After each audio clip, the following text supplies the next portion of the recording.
Ada pemimpin yang hampir setiap hari muncul memeluk rakyat miskin, memeluk nenek-nenek tua, masuk ke ganggang sempit, turun ke sungai, naik ke atap rumah warga, terus semua itu direkam oleh kamera dan memenuhi media sosial.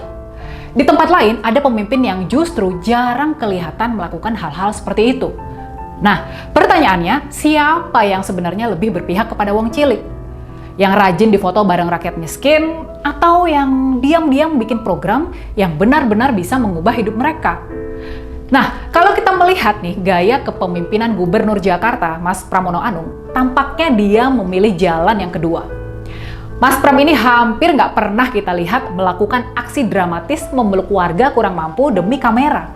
Kita juga jarang melihat dia sengaja turun ke lapangan cuma buat menghasilkan foto yang menarik perhatian publik. Ini bukan berarti dia nggak peduli. Justru sebaliknya, Mas Pram tampaknya percaya kalau kemiskinan terlalu serius buat dijadikan panggung politik.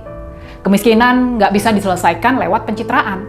Kemiskinan cuma bisa diatasi lewat kebijakan yang tepat, program yang berkelanjutan, juga birokrasi yang benar-benar bekerja.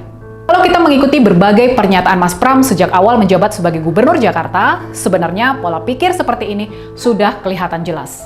Dia pernah bilang kalau dia nggak mau ikut-ikutan turun ke kali cuma demi difoto. Dia juga nggak mau sibuk mencari sudut pengambilan gambar terbaik buat para fotografer.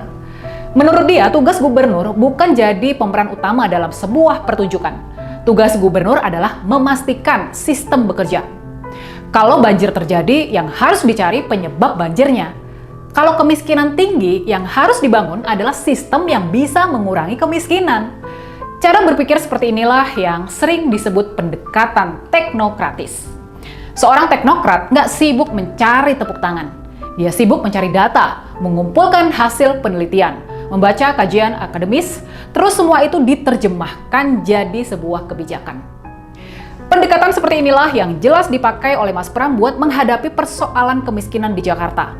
Dia nggak pernah bilang kalau kemiskinan bisa selesai dalam 1 atau 2 tahun. Justru dia mengakui kalau ini persoalan yang rumit. Makanya, persoalan kemiskinan di Jakarta nggak cukup cuma diselesaikan dengan membagi bantuan sosial. Yang harus diputus adalah rantai kemiskinan antar generasi. Nah, disinilah arah kebijakan Mas Pram mulai kelihatan. Kalau diperhatikan nih, hampir semua program sosial yang dijalankan Pemprov Jakarta punya benang merah yang sama. Bukan sekedar membantu orang miskin bertahan hidup hari ini, tapi memberi mereka kesempatan buat keluar dari kemiskinan.